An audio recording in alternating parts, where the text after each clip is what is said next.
What's up, you guys? Welcome to today's video.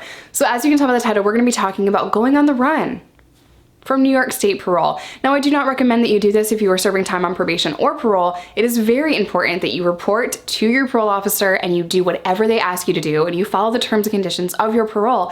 And I can speak from experience that that is not fun. It is not fun to go on the run. It's not funny. It's not glamorous. It's really stupid. So if you are on parole or probation right now, please report to your parole officer. Please do not use drugs. Please follow the terms and conditions because you will go right back to prison and it is not fun.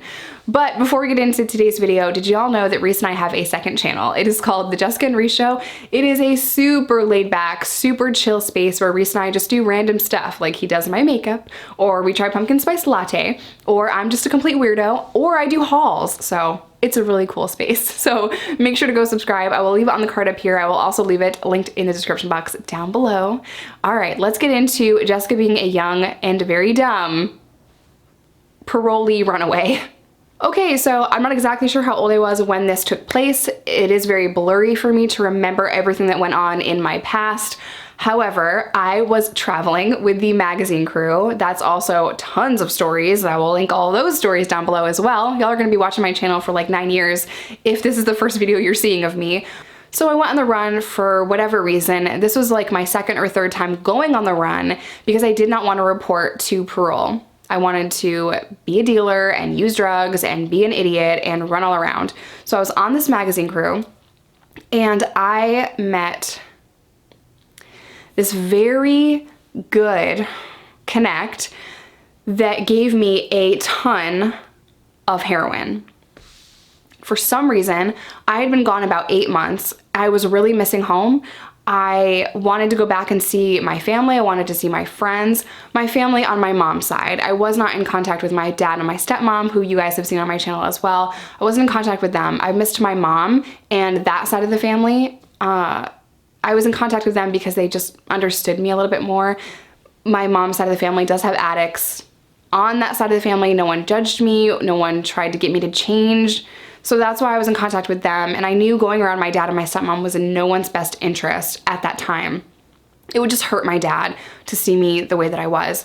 Anyway, I had scored a massive amount of drugs and I decided I have all this stuff. I also miss my family. Just go back for a couple of weeks. Don't tell anyone you're gonna show up.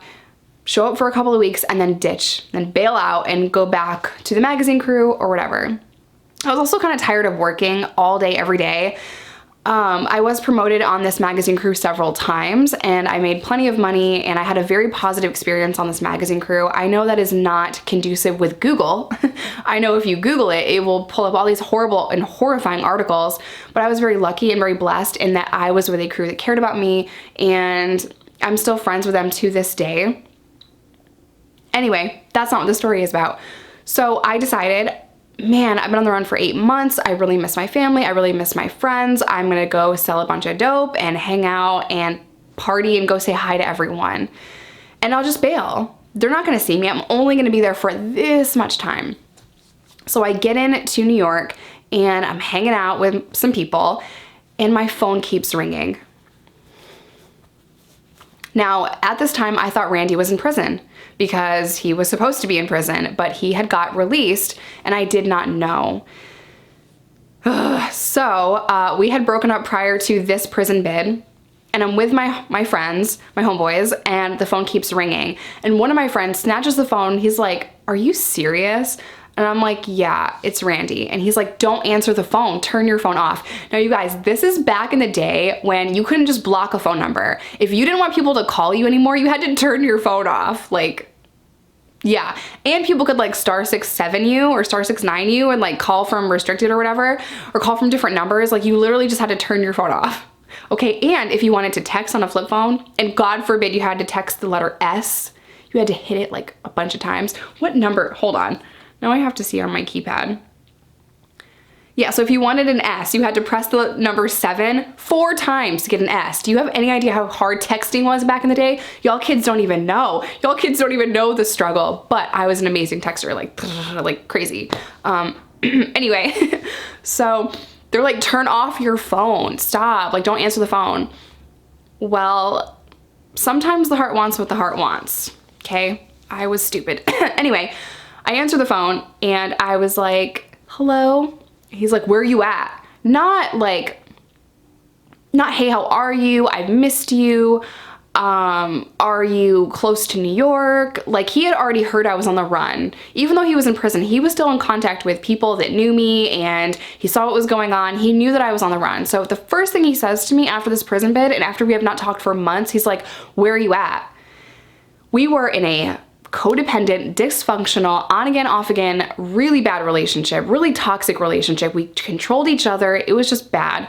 So I'm like, oh, I'm hanging out with this person and that person. He's like, you're in New York? And I said, yeah, I'm only visiting. I'm only here for a couple of weeks. He's like, you have to come see me. My gut told me, do not go see Randy. Do not go see him. This is going to be a mistake. Do not go see him. So I'm like, let me think about it. And I turned off my phone. About an hour goes by and I miss him. He is maybe 15 minutes away from me. And I told my homeboy, listen, I'm just gonna go see him and go see what he wants. All of my guys were like, are you insane? Why would you go see Randy? Do not go see Randy. You're gonna end up back in jail. Don't do it. Do not do it. This is a setup. This is bad. Everyone that is on Team Jessica is like, this is the dumbest mistake ever. I'm not gonna write you when you go to prison. You're being a fucking idiot, like da da da. And they're roasting me, you guys. They are roasting me, but that's how my people were. They were real, they were blunt, they were in your face, they were gonna tell you when you were being a freaking moron. And that's what I needed, that's what I respected. But at the same time, you couldn't tell me anything. So I was like, all right, I heard you, I'll be right back. That's what happens in every horror movie. I'll be right back. And then the person dies. Like, that's literally, like, I can see it in my brain playing it back. Like, I'll be right back. And then the serial killer kills them. Like, boom, right there. Every single horror movie. So anyway, I was like, I'll be right back. And I get in the car and I drive to Randy's and should I put this in here? Should I let y'all know? Whatever. I'm just gonna tell y'all every single detail. We had a very hot and steamy night together. We spent the night together, we slept together, and I was feeling like, oh, we're back together. This is so great. Like, I've missed him so much. You guys, like, when I tell y'all I loved Randy, I loved Randy. That was my first love. He meant so much to me. He was the only person that I felt ever understood me at that time. And let me tell y'all, you are what you attract. The reason why I attracted Randy and Randy was attracted to me is because we were the same person at that time. And now, over a decade later, I found the love of my life in Reese. Now I know what a real relationship is supposed to be, what a healthy relationship is supposed to be. And I'm so beyond grateful for Reese. But again, I'm trying to take you back to this place. So we spent that night together and I walked back to my apartment that I shared with my homegirl. And I thought, man, like, Randy and I are back together. This is so wonderful. I got my Randy back. I was really excited to have gotten back together with the love of my life. Like, girl. He called me and he said, hey, do you want to meet for breakfast? And I said, yeah, of course. Let me take a shower and let me clean up the apartment a little bit and then I will meet you for breakfast. I do just that. But before I got in the shower, I was like, maybe I should just make sure all the doors are locked. For whatever reason, my gut was telling me, make sure all the doors are locked. So I went to the front door, locked it, went to the back door, locked it, and made sure everything was secure, which is something that I knew I was on the run, but that was something I didn't normally do. I never normally like had that gut instinct, like you need to lock the doors. Mainly because I wasn't really afraid of anyone and I did have guns in my house. So I never was like, you have to lock the door. But for whatever reason, I was like, make sure everything is locked, chained, freaking everything, right? I get in the shower, I start to clean up everything and I'm at the kitchen sink. Now I showed y'all that brown apartment, that brown building in my walking around my hometown video. That is the apartment that it's at. So I'm at the kitchen sink and I see someone with black hair walk back. Now, I have never seen that hairstyle before, and it just took me off guard. I saw this person walk, and then I saw 3 more people walking into the back, and I get down. Now, I'm in the bathroom, or not in the bathroom, I'm in the kitchen. Can y'all imagine this? Like, I'm literally, how do I show y'all this? I'm literally like this, like like this, listening, waiting. And there it is, all of a sudden. Now I am like freaking cowered in the kitchen, like down near the damn like floor, and I'm waiting for what is about to happen. And all of a sudden it just erupts with bang, bang, bang, bang, bang, bang, bang, bang, bang. And I'm just like, fuck, it is Parole. So now I'm just like, my heart is pounding out of my chest, and I'm by the kitchen table, cowered on the floor. And I'm just like, fuck. So I wait, the pounding stops, and I'm listening to see what I can hear. What are they saying? How many people are there? How many people are at the door? What are the exits? How can I get out? My brain is just moving, like problem solving mode. And I wait until they start pounding on the doors again, and I run into the bathroom. Now in the bathroom, I had a Cuban cigar box, another illegal thing, right? A Cuban cigar box full of heroin and all of my stuff. Now, I locked myself in the bathroom, using their own noise to run it through the house so they didn't hear me. So I'm locked in the bathroom now, which is on the opposite side of the house. So it's kind of hard to explain the layout of this, but it was living room, little hallway, bathroom, kitchen, and then our back bedroom. But where the bathroom is, it's on the other side of the house. So I can't hear what they're saying or anything, but I hear when they're pounding on that door, of course, right? So they're pounding on doors. They're also pounding on windows. It is fucking loud. And I hear the phone ring. Voicemail picks up. Not voicemail, I'm sorry, answering machine. It's a landline phone, answering machine. I know y'all kids don't know what that is, but it is an actual machine that had a little tape, and you would leave a message, and then you'd have to play it back, and you'd have to, sometimes, if you didn't have a cell phone, wait till you got home to see if someone called you. Like, I know, throwback. Anyway, so the phone rings, and Randy leaves a message on my answering machine. It's 2 words. I'm sorry. And I was like, my heart is in my stomach. My heart is in my stomach. I'm confused. I'm in shock. I'm like, no, he fucking didn't. No, he didn't. I am starting to cry. I punched the wall. I was mad. I was mad. Eventually, Parole decided we're gonna post up in cars and wait for her to come home. She must not be here, because they had tried to call the house unrestricted. This was my last known address as well, so they knew this address.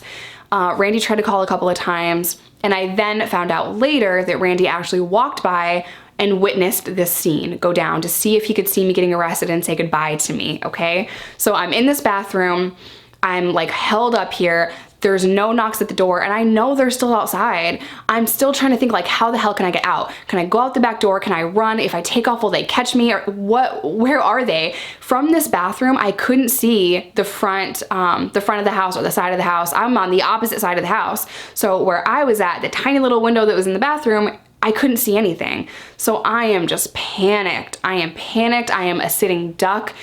And Janet is not here. Janet was my homegirl. Janet was my roommate. Janet was not home. I hear the keys in the door, and that makes me open the bathroom door a little bit, and I'm just like, fuck, it's Janet. She has got to know that Parole is watching, right? So Janet sees these cars outside, kind of down the street a little bit, but she's, you know, she's hood like me, so she recognized that they're there for me. She walks in so fast that she doesn't even close the door behind her, and she walks through the living room, walks in the little hallway. Now that hallway was where I was at because that's where the bathroom was, but Janet is thinking I'm in the back bedroom. So she is walking through so fast, and I go to call out for her, but I can't yell her name because they're gonna know that it's me if they're close, right? So I'm like, Janet, Janet. She didn't hear me. So she walks through the kitchen, walks in the back bedroom, walks back out fast, and when she's coming back through, I'm like, Janet, Janet. Nothing, you guys. She did not hear me. By the time she gets back to the front door, Parole is on the front porch, and they're like, where's Jessica? We know Jessica's in here. We need to come search the place, da da da. And she's like, Jessica's not here. You can come in and look. And I was like, hello darkness, my old friend. I was like, fuck, man. I know that if they come in and they search the whole house for me, they're gonna find heroin, and it's gonna be another set of charges. They're also gonna have guns drawn. Just come out, just come out. So I put my hands up and I said, I'm here, I'm here. The look on Janet's face, you guys, she was like, like she felt so bad. She immediately started crying. She said, I'm so sorry, I'm sorry, I'm sorry. I didn't think you were here. And she's apologizing. And I just remember thinking, bitch, it's all right. It's not your fault. And I just remember telling her that too, because she felt just awful. She was mortified and completely shocked that I just popped out, right? So they throw me on the ground, and there's 3 parole officers, 2 men, 1 female. They throw me on the ground, put me in cuffs, and lift me back up and drag me out of the house. And they put me in the car, and I am just really mad. I'm really mad, but I'm also like, whatever, let's just get this over with. Let's just get this over with. So I said on the ride in, how'd y'all know I was here? And they said, your boyfriend told us, he gave us the address. And I thought, yeah, I figured, because he called and said, I'm sorry, but I didn't say anything to them. I let them book me into the jail, and I also had 2 bags of heroin on me in my jeans, not underneath, but in the zipper. I put little slits in my jeans. Let me show y'all. So at this point, I had come through this jail a few times, and the officers knew me, and I would make jokes with them, and going through intake, being naked with this one female CO that had to change me out, I would make jokes with her, and she'd look away and I'd make her uncomfortable, but I would put, and cops never found it, so I would take this part of my jeans and I would cut the inside seam right here, and I would slide the wax bags in here, and I made this CO very uncomfortable, and I took the bags, there was 2 of them, outside. I took them out of that little place, and I put them in my mouth, and she'd already checked my mouth. So then I put on my jumpsuit, my orange jumpsuit, and when I was putting it on, I took them out of my bag and I put them in my jumpsuit, and I was very carefully putting on my jumpsuit. I'm like, please don't fall out, please don't fall out, please don't fall out. So yeah, I also had taken it into the jail, and I was trying to wean myself off, but I didn't do it the right way, and I ended up going through detox in the county jail, and it was really, really painful and rough. But before they booked me in, before they actually took me into the unit, I was able to get a 15-minute visit, which is something New York does. You can get a preliminary visit. I'm not exactly sure what it's called. I don't remember. It's been so long. But you get an initial visit, and if your family shows up at the time of booking, you were allowed to have 15-minute no contact visit through glass. And Janet said, Randy turned you in so that he could get an address approved for parole. And I thought, oh, are you fucking kidding me? Are you kidding me? He turned me in so that parole would approve his address. And I did a 6-month violation. The whole time I thought, how could you betray me over something so simple? And I absolutely hated that I loved him. I hated it. I wanted to get over him so badly, but that story between Randy and I did not end there. I took him back many times. I hurt him, he hurt me, and it was just a constant back and forth battle with each other. Yeah, what he did was grimy as fuck. I hurt him too though, and I'm very grateful that he and I are able to have a friendship, and I can encourage him and Reese can encourage him to get his life together and be sober. So it is very cool that Randy and I can be friends, and hopefully he gets sober. As y'all know, he has relapsed and he is back in jail again. It's tough, man. Addiction is really hard. It's a lifelong battle, and Randy hasn't figured it out yet, but I do think that he can get sober. In any way that I can help him, I will. I held that anger and resentment and bitterness towards him for that and so many other things for so long, and finally I just learned forgiving him doesn't affect him. Forgiving him is for me. Forgiving him is for my own peace and my own well-being and my own mindset. And after I forgave him, we were able to establish a friendship. If you do want to reach out to Randy and leave him some encouraging words, I will leave his jail address in the description box down below. I'm gonna end today's video here. I hope you guys enjoyed it. I love you guys. Stay safe, stay sober. Do not run from parole, and I'll see you all in my next one.